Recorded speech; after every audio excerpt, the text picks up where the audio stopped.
सलाम पाकिस्तान 24 न्यूज के साथ मैं हूं हुदा शाह और मैं हूं मोहम्मद एहसन। आप हमारे बुलेटिन YouTube पर बराह रास्त देख सकते हैं।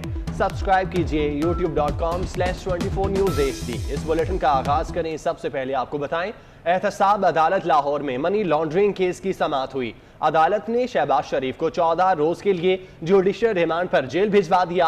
अदालत ने नैब को शहबाज शरीफ का मजीद रिमांड देने से इनकार कर दिया। अदालत के रूबरू तफ्तीशी ने कहा कि सलमान शहबाज के अकाउंट में रकम मुंतकिल हो रही है। ये रकम कहां से आई, मैं ये शहबाज शरीफ से पूछना चाहता हूं। जिस पर शहबाज शरीफ ने अदालत में कहा कि जो सवाल पहले दिए गए थे वही बार बार दिए जा रहे हैं। मैं इन सवालों के जवाब दे चुका हूं। पूरे हफ्ते में सिर्फ 15 मिनट की तफ्तीश की गई है, कोई नया सवाल नहीं किया गया है। मनी लॉन्ड्रिंग केस में आज एहतसाब अदालत लाहौर में शहबाज शरीफ को पेश किया गया, जहां पे ये समाअत हुई और अदालत ने शहबाज शरीफ को 14 रोज के जुडिशियल रिमांड पर कोर्ट लखपत जेल भिजवा दिया है और नैब को शहबाज शरीफ का मजीद रिमांड देने से इनकार कर दिया है।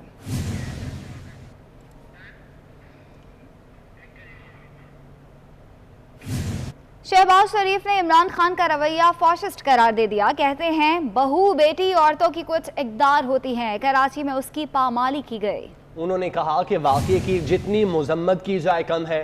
इमरान खान ने हमेशा ज़ातियात और इंतकाम की सियासत की। वो मीडिया से गैर रस्मी गुफ्तगू कर रहे थे। उन्होंने मीडिया से गैर रस्मी गुफ्तगू की, जिसमें उन्होंने कहा कि इमरान खान का रवैया फाशिस्ट है। कहते हैं बहू बेटी औरतों की कुछ इक़दार होती है, कराची में उसकी पामाली की गई। वाक़े की जितनी मजम्मत की जाए कम है। इमरान खान ने हमेशा ज़ातियात और इंतकाम की सियासत की।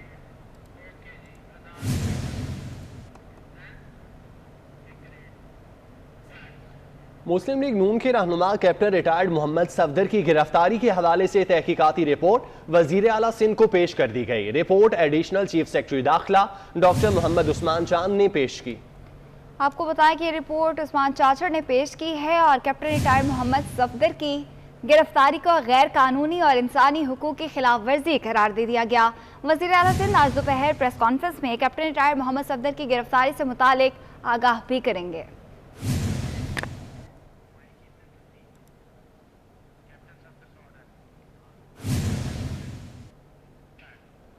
लाहौर की इंसदादी दहशतगर्दी अदालत ने मरियम नवाज की पेशी के मौके पर हंगामा आराई के केस में कैप्टन रिटायर्ड सफदर समेत 30 लीगी रहनुमाओं की अबूरी जमानत में 23 अक्टूबर तक तौसी कर दी। समाअत के बाद मीडिया से गुफ्तगू में कैप्टन रिटायर्ड सफदर का कहना था उन पर मज़ार कायद पर मराकबे की कैफियत पैदा हो गई थी। मादरे मिल्लत फातिमा जिना हमारी माँ थी, माँ से फरियाद करना जुर्म है तो ये जुर्म करता रहूँगा। मादरे मिल्लत एक जलसा को खिताब कर रही थी। उन्होंने कहा वोट की अजमत को पहचानोगे तो मुल्क बचेगा, वोट को इज्जत दोगे तो मुल्क बचेगा। फिर मैंने बाबा कौम को हाजिर करके मैंने ये अल्लाह से इस्तदा की और मैंने वादा किया और मैंने नारा लगाया वोट को इज्जत दो। मैंने कहा वोट को इज्जत दो, वोट को इज्जत दो। फिर मैंने कहा जिन लोगों ने मादरे मिल्लत को गद्दार कहा था उनको भी पैगाम दूं। मैंने कहा मादरे मिल्लत जिंदाबाद, मादरे मिल्लत जिंदाबाद, मादरे मिल्लत जिंदाबाद। इसमें गलत काम किया है। मैं हर 18 अक्टूबर को मादरे मिल्लत के मज़ार पे जाकर मादरे मिल्लत जिंदाबाद कहूँगा। साबिक वजीर आजम शाहिद खाकान अब्बासी कहते हैं जिस मुल्क में इंसाफ ना मिले तो वो मुल्क नहीं चल सकता।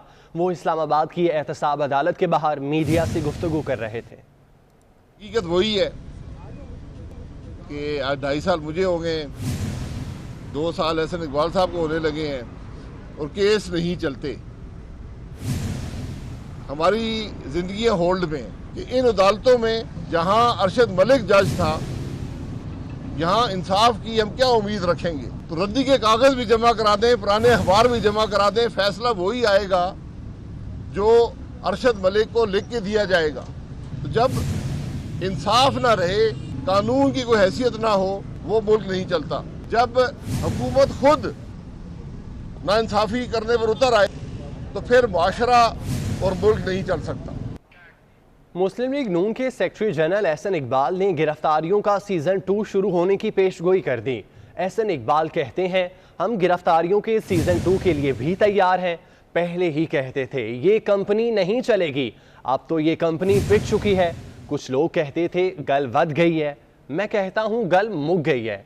वो इस्लामाबाद में एहतसाब अदालत के बाहर गुफ्तगू कर रहे थे। जब ये हुकूमत पिट चुकी है तो गिरफ्तारियों का सीजन 2 शुरू होने वाला है। हम गिरफ्तारियों के सीजन 2 के लिए भी ये तैयार हैं। इनसे ना हमारे हौसले पस्त होंगे, ना हमारी जद्दोजहद पे कोई फर्क पड़ेगा। ये कंपनी नहीं चलेगी। अब मैं कहना चाहता हूं कि ये कंपनी पिट चुकी है। मैं कहना चाहता हूं कि गल मुक गई है। इमरान अहमद नियाजी की कीमत पर, उसकी नालायकी पर, उसकी नाकामी पर, उसकी तबाही के ऊपर पाकिस्तान के कौमी इदारों का वकार कुर्बान हो रहा। गुजरांवाला में पीडीएम के जलसे पर थाना शाहदरा में मुकदमा दर्ज किया गया है। मुकदमे में मरियम नवाज, कैप्टन सफदर, मलिक परवेज को भी नामजद किया गया है। आपको अपडेट कर रहे हैं, गुजरांवाला में पीडीएम के जलसे पर थाना शाहदरा में मुकदमा दर्ज किया गया है और इस मुकदमे में मरियम नवाज, कैप्टन रिटायर्ड सफदर, मलिक परवेज को भी नामजद किया गया है। गुजरांवाला में पीडीएम का जलसा करने के मामले पर थाना शाहदरा में लीगी रहनुमाओं के खिलाफ मुकदमा दर्ज कर लिया गया। एफआईआर पंजाब साउंड एक्ट और सिक्योरिटी एसओपीज की खिलाफ वर्जी पर दर्ज की गई।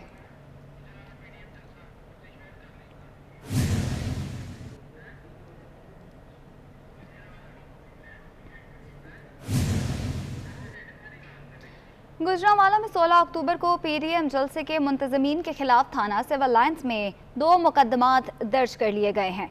इसी हवाले से बताएंगे जाहिद इकबाल राना। जी जाहिद। बिल्कुल, गुजरांवाला में 16 अक्टूबर को पीडीएम के जलसे के मुंतजमीन के खिलाफ मुकदमात दर्ज करने का जो सिलसिला है वो शुरू हो चुका है और 16 अक्टूबर के जलसे के मुंतजमीन के खिलाफ जो पहला मुकदमा है वो थाना सिविल लाइन में दर्ज कर लिया गया है। मुकदमे में साबिक वफाकी वज़ीर खुर्रम दस्तगीर, महमूद बशीर विरक और इसके साथ साथ जो सिटी सदर हैं पोमी भट्ट, उनको नामजद किया गया है। मुकदमे में साबिक वफाकी वज़रा समेत 100 से ज़ायद जो हैं वो नामलूम अफराद भी इसमें नामजद किए गए हैं। इसके साथ साथ जो इंतज़ामिया के साथ पीडीएम की जो क़यादत के साथ जो उनका मुआहदा था उसमें खुर्रम दस्तगीर, महमूद बशीर विरक और पोमी भट्ट के दस्तखत के, जिसके बाद थाना सिविल लाइन में ही 16 अक्टूबर को होने वाले जलसे के दिन जलसा गाह में असले की नुमाइश के हवाले से भी एक मुकदमा जो नामलूम अफराद के खिलाफ दर्ज किया गया है। तो ओवरऑल 16 अक्टूबर को पीडीएम का जो जलसा हुआ था गुजरांवाला में,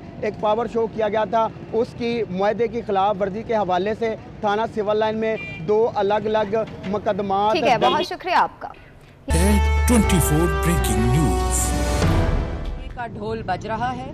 पाकिस्तान के अवाम की आवाज़ सुने और खुदारा मैं आपने तो कहा था कि 4 बंदे इकट्ठे हो जाएं और कहें इस्तीफ़ा दो, तो मैं इस्तीफ़ा दे दूंगा। ये मेरी बहन ने कल इसके ऊपर गुफ्तगू भी की।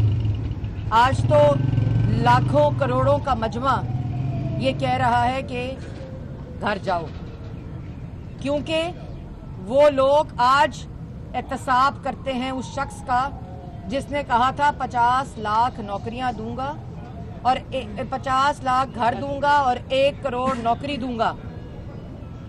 तो लोगों के पास तो घरों के किराए देने के पैसे नहीं है, बिजली के बिलों के पैसे नहीं है, मरीजों की दवाओं के पैसे नहीं। आज भी अद्वियात की कीमतों में इजाफा। गुजरांवाला में जलसा होता है तो हॉस्पिटल के जाते हुए रास्ते तमाम बंद कर दिए जाते हैं। तो मैंने वहां भी कहा था कि जिनको दवाइयां महंगी करने से पहले नहीं सोचते, वो क्या जाने कि अस्पतालों के रास्ते बंद करना क्या नुकसान होता है और किस कर्ब से लोग गुजरते हैं।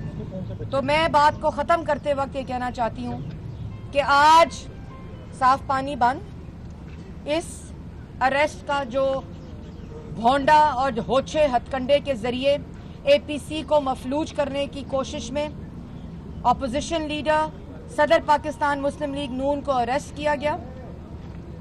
आज वो जुडिशियल हुए, साफ पानी बंद हो चुका है। दूसरों में सुप्रीम कोर्ट के ऑर्डर्स आ चुके हैं, लाहौर हाई कोर्ट का ऑर्डर आ चुका है और ये बात साबित होती है कि शहबाज शरीफ के खिलाफ 1 रुपए की करप्शन साबित नहीं हुई।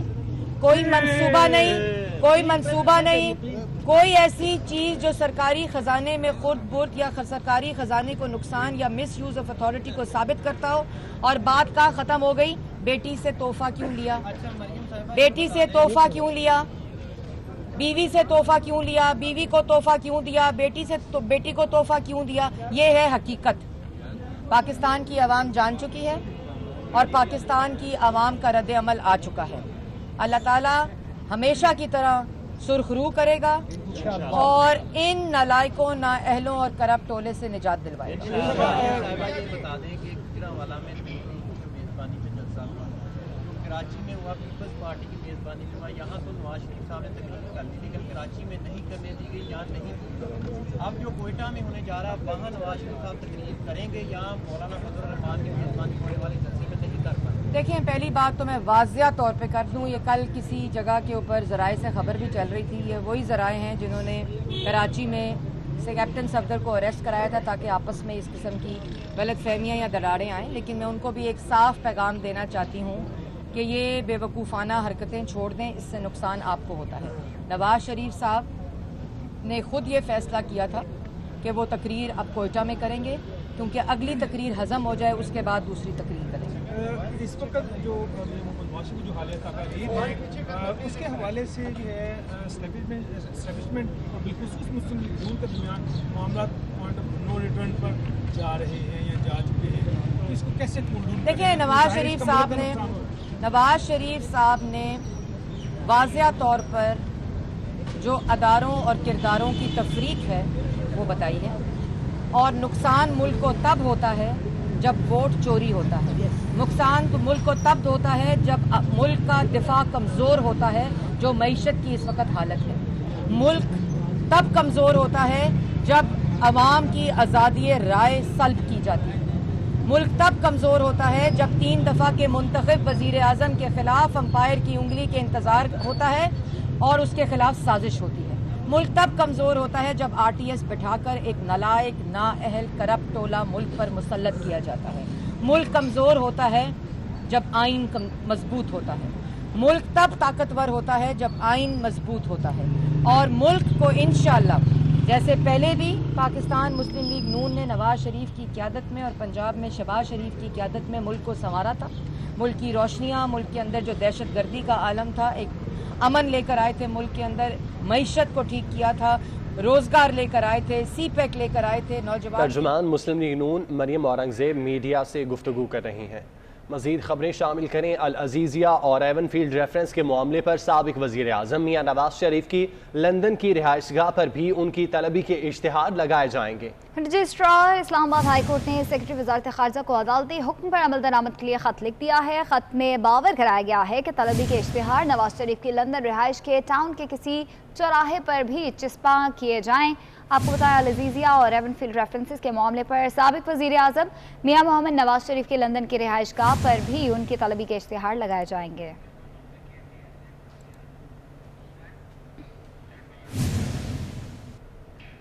कराची के इलाके गुलिस्तान जौहर में चंद दिन कबल एडिशनल SHO रहीम खान के शहीद होने का वाक़या, पुलिस ने गाड़ी में सवार मुल्जिमान की शनाख्त कर ली। मुल्जिमान के 3 सहूलतकार भी पुलिस ने हिरासत में ले लिए। मुल्जिमान की दर्जनों वारदातों की CCTV फुटेज पुलिस हुक्काम ने हासिल कर ली है। तफसीलात जानते हैं, दानियाल सैयद हमारे साथ मौजूद हैं। दानियाल, बताइएगा इस हवाले से।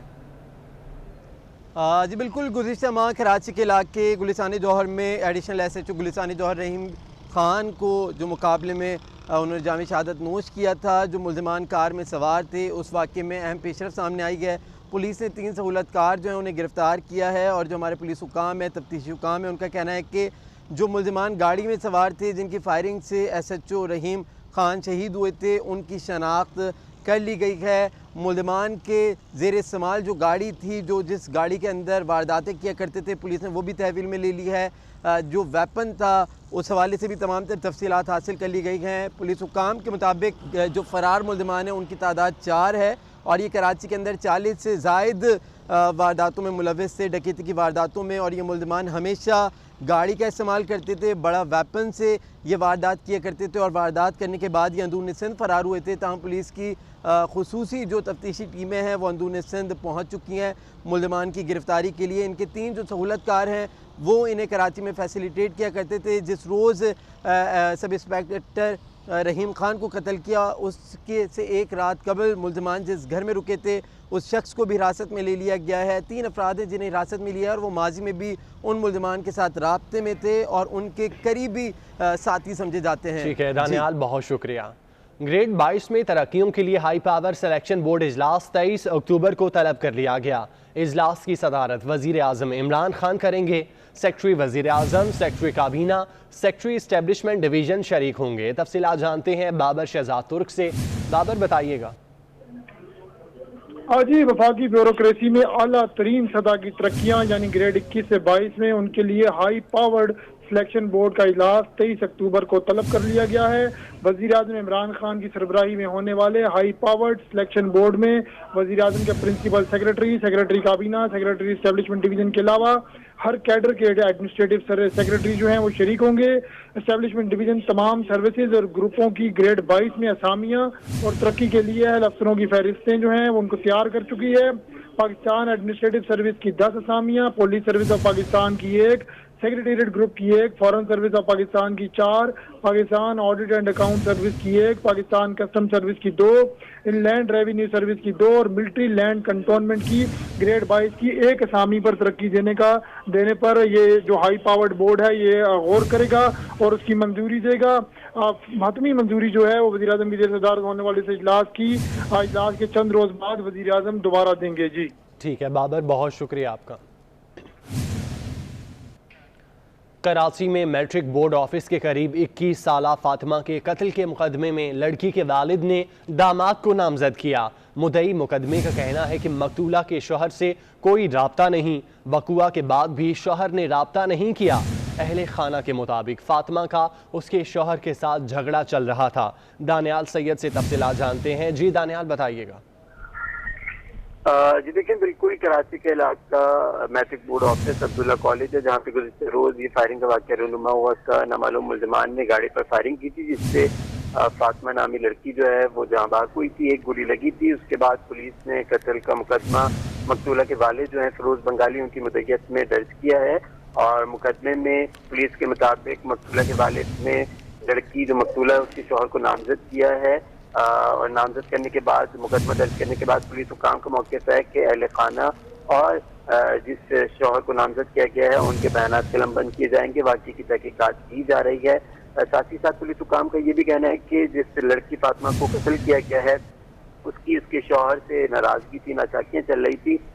इन तमाम तसाइलों पर तफ्तीश की जा रही है और जल्द फायरिंग में मुलविस मुल्ज़िमान है उनकी। ठीक है दानियाल, बहुत शुक्रिया आपका। आपको बताएं वज़ीर आज़म इमरान खान आज लाहौर पहुंचेंगे। वज़ीर आज़म के लाहौर में काबीना, वज़ीर आला, गवर्नर पंजाब से मुलाकात और अहम फैसले करेंगे। वज़ीर आज़म इमरान खान काबीना इजलास के बाद लाहौर रवाना होंगे। मुलाकातों में सूबे की सूरत हाल और अपोजिशन की तहरीक का जायज़ा भी लिया जाएगा। वज़ीर आज़म इमरान खान आज लाहौर पहुँचेंगे जहाँ पे वो लाहौर में काबीना, वज़ीर आला, गवर्नर पंजाब से मुलाकात करेंगे और अहम फैसले भी करेंगे।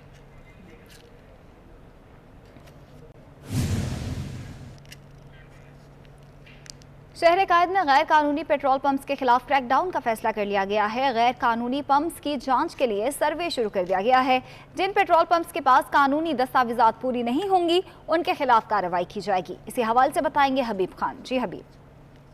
बिल्कुल, कमिश्नर कराची की जानिब से इंतज़ामिया जो है वो अब हरकत में दिखाई दे रही है। कराची के गैर कानूनी पेट्रोल पंप्स के ख़िलाफ़ जो है वो कार्रवाई करने का फ़ैसला किया गया है और जो इंतज़ामिया है उनका कहना यह है कि अब कराची के तमाम तर जो पेट्रोल पंप्स हैं उनका सर्वे किया जाएगा और सर्वे में जो तमाम तर पेट्रोल पंप्स हैं उसमें ये जो है वो सर्वे फॉर्म्स दिए जाएंगे और एक जो प्रोफार्मा फॉर्म्स दिया जाएगा जिसमें तमाम तर पेट्रोल पंप्स को जो है वो अपने क्वाइफ्स के साथ जमा जो है वो करवाना होगा। सर्वे की जिम्मेदारी डिप्टी और असिस्टेंट कमिश्नर्स को जो है वो सौंपी गई है। तमाम तर जो डिप्टी और असिस्टेंट कमिश्नर्स हैं शहर भर के तमाम तर ज़िलों के, वो अपने इलाकों में जो है वो तमाम तर पेट्रोल पंप्स का जायज़ा लेंगे, वहाँ सर्वे करेंगे और सर्वे की जो रिपोर्ट है वो कमिश्नर कराची को जमा कराई जाएगी।